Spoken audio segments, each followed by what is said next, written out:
I'm gonna sing, I'm gonna shout, I'm gonna let the reason out that his love goes on forever. I'm gonna take it all the way. Hi, I'm Pastor Bill with your Maple Minute for this Tuesday, March the 16th, 2021.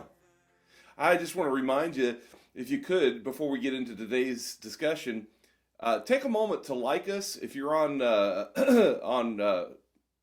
YouTube, subscribe to our channel so you can get all the updates, and then make sure you have it clicked to remind you when the updates come on. Make a comment at the end of this to tell us how you're doing and keep us connected with you. We want to know who you are and what's going on in your life. And so as we get into today's topic, once again, I would just encourage you to share this on Facebook when you can so that other people get connected to us, and not just us, but really get connected to God. In the last Maple Minute, we talked about the word the D word, death, that is, and it's a word that no one wants to talk about because Solomon has been teaching us this simple truth that yes, life cheats, and death is real, life and certain, and life cheats us. And really, the thought that he would give us is this: that death always plays to win, life plays unfairly, and that's what he's presenting here as we move into the end of Ecclesiastes chapter 9, verses 11 through 18.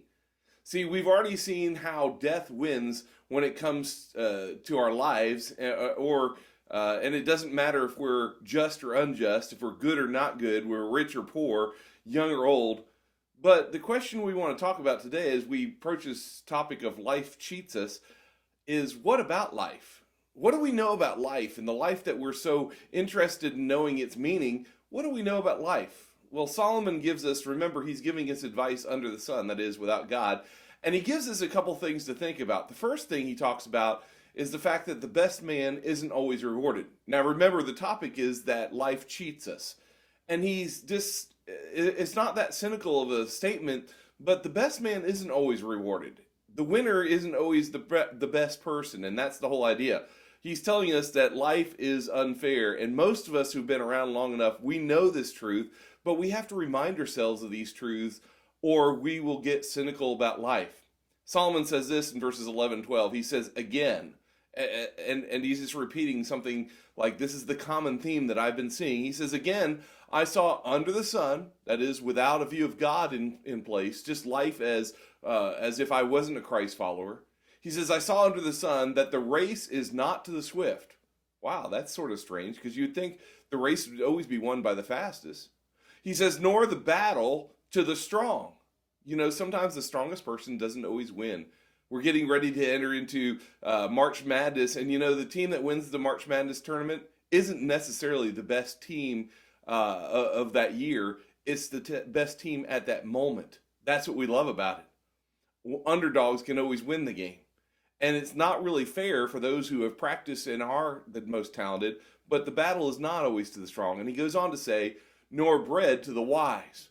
You know, sometimes wise people, I remember one time going into a fast food restaurant down in Florida and finding one of the people behind the counter actually had his doctorate degree, and I don't remember what it was in, but I was just shocked that here's a guy who had graduated, had his PhD, but was flipping burgers and selling them at a fast food joint. Not that there's anything wrong with that, but you'd think that someone who had that advance of an education would be able to excel in a great job. That's what Solomon's saying. Life's not fair. And he says, riches don't come to the intelligent. Just because you have money doesn't mean you're obviously intelligent. We can prove that through a lot of the Hollywood people and our sports. I started to say heroes, but they're not necessarily heroes. The sports players, they have a lot of money, but and sometimes we give credence to people that have money and assume they're intelligent, but that's not really true.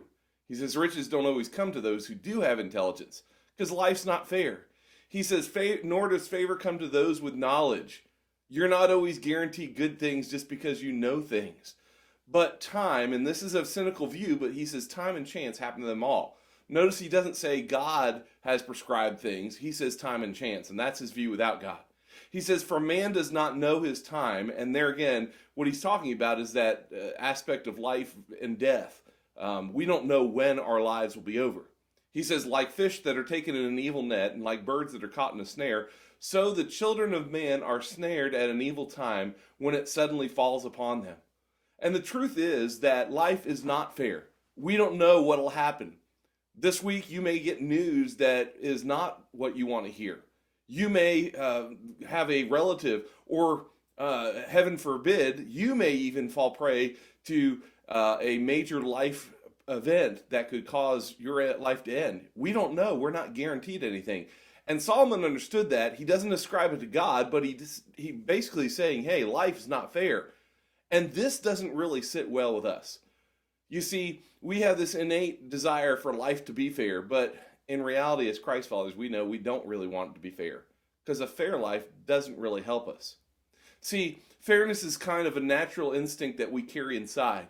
And no one has ever questioned the standard of basic fairness that we all have, whether we're Christ followers or not. Solomon tells us that hardly anything in our world comes the way it seems it should. The race isn't to the fastest, the battle isn't to the strongest, and riches and reward don't come to those that are most knowledgeable or intelligent. Solomon is giving us every reason to be gloomy. He tells us really that death always wins. And he also is informing us not only does death always win, which is something we've already talked about, but life always cheats. Don't you feel sometimes that life, especially in 2020, 2021, life has been cheating you? Well, that's Solomon's view, and he gets upset about it. He tells us that the best effort we can put forth guarantees exactly nothing. And that can cause a cynical overflow in our lives that would be terrible. But it doesn't stop there, because he tells us to rejoice. You know, life is unfair and death is unstoppable, but we should have, but we have what we have. I'm sorry. And what we have to really accept is that everything we have is a gift from God. So we should live joyously, and that's the whole idea there. Solomon goes on to tell us in the second half of this, in verses 13 through 18, another fact that life cheats us is the fact that God, the good man, isn't always remembered. And man is just a generic term, no offense, and I know it's not politically correct in this day. But the good person isn't always remembered. You know, in verses 13 through 18, he tells us this little story. He says, I have seen this example of wisdom under the sun, and it seemed great to me. And so he goes on to tell us this little story. He said, there was a little city with few men in it, and a great king came against it and besieged it, building great siege works against it. But there was found in it a poor wise man, and he by his wisdom delivered the city. Yet no one remembered this poor man. But I say that wisdom is better than might.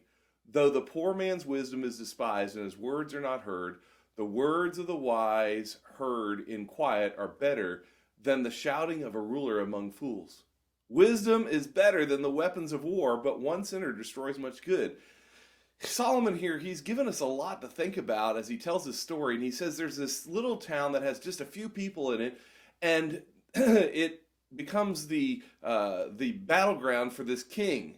This king with his mighty army comes in and decides to lay siege to it. That means he surrounds it, he puts up towers, he's ready to just starve them out, he's just going to wait them out and overcome them. But the city had this poor guy who was very wise.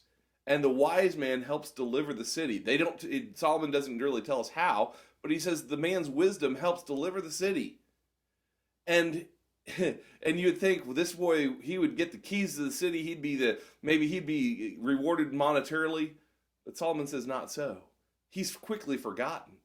And once again, he's pointing out to the fact that life cheats us because life is unfair. People have short memories. And we don't appreciate those who deserve the credit sometimes in life, and we give credit to those who really don't deserve it. Solomon says, hey, get used to it. Life takes what you have to give, it forgets all about you and moves on, and that is very cynical.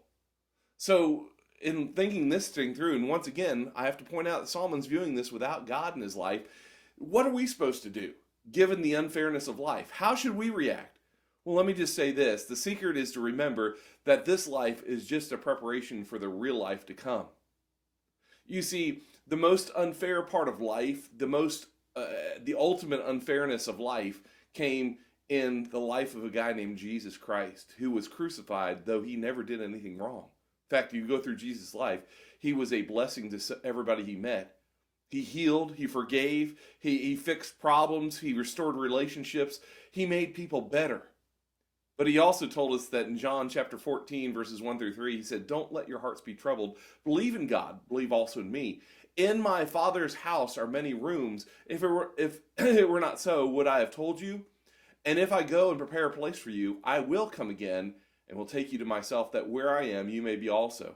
See, Jesus here in John 14, the first 3 verses that are so familiar to those who've been in church for a long time, Jesus is really helping us here with this whole aspect of the fact that life cheats us, that life's unfair. See, the real truth, and this is what I want to leave you, the real truth is, yes, death always wins. We've talked about that. You can't escape death. That's the truth. The only way you would escape death is the return of Jesus Christ. So death always wins. And yes, life often plays unfairly. Life has never been fair, and it won't be fair in the future. But here's the real bottom line. Love conquers all. That's what Jesus is talking about. So as you go through your day-to-day activities and things stress you out, things knock you down, and you sit back and you realize how unfair life is, how people who shouldn't prosper do prosper, and how people who should be rewarded are forgotten easily. Yeah, death always wins. Life plays unfairly, but love conquers all. So as Christ followers, we're supposed to love those. The Bible said, even as we talked about on Sunday, we're supposed to love those who are our enemies. We're supposed to give to those who despise us. We're supposed to pray for those who hate us. And you know what? In an unfair world, love will conquer all, because that is the ultimate end of Jesus Christ. Love in this world is being generous to those who really don't deserve it and may not even like you, but it's what Jesus would want us to do. So find a way this week to treat someone with love who may not deserve it, and you might find yourself doing something that changes the aspect about life in their eyes. Yeah, life is unfair, but we can help with that problem by spreading the love of Christ around. So let's spread the love by being generous to those who don't deserve it, because we don't. That's what Jesus did. His name up high, 'cause his love goes on forever.